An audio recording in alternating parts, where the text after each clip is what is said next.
have you ever heard the statement, location is king in investing? Well, it is. And let me tell you why.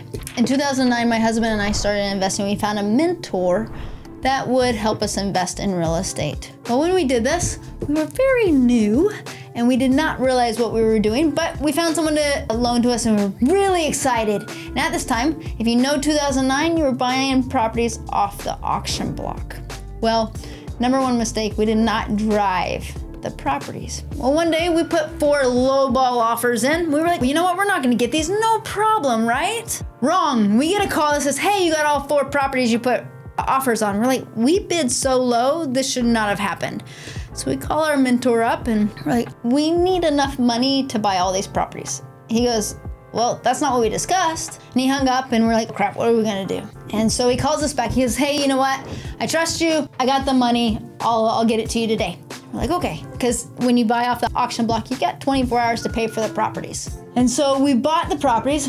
Number one mistake, that's when we actually went and saw the properties. So we went, after we bought the properties, we went and drove the properties. And as we pull up, we drive the property and we're like, this looks like a really rough neighborhood. Like really rough. One question that should pop in your mind, what's wrong with rough properties? Let me tell you.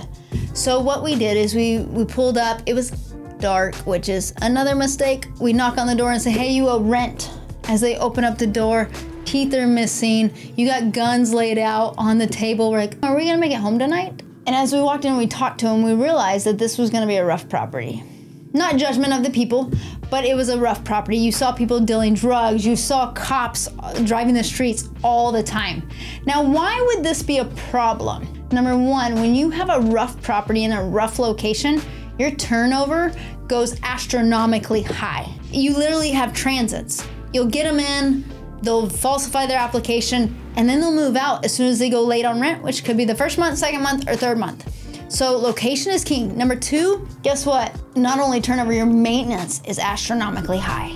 When in reality, a C-class property can be in between 15 to 20% on maintenance, your maintenance goes to 30 to 40% when you are in a rough neighborhood because you have more break-ins, you have more issues with residents or with people or with things breaking because people break things. There's guns involved. So location is king. We learned this lesson the hard way. Do not learn it like we did. Learn from our mistakes and make sure that you look at the property before you buy it. And you also look up the area around. Are there schools around? Are there malls around? Are there police cars driving up and down the streets 24/7? If that's the case, if there's police, when you drive up to the property and you see police going like this, that should be a big indication not to buy the property. So don't buy in a bad location because that could run your numbers out. Meaning, you always make money when you buy, not when you sell. So make sure you buy right so that you can always make money. Buy in a good location.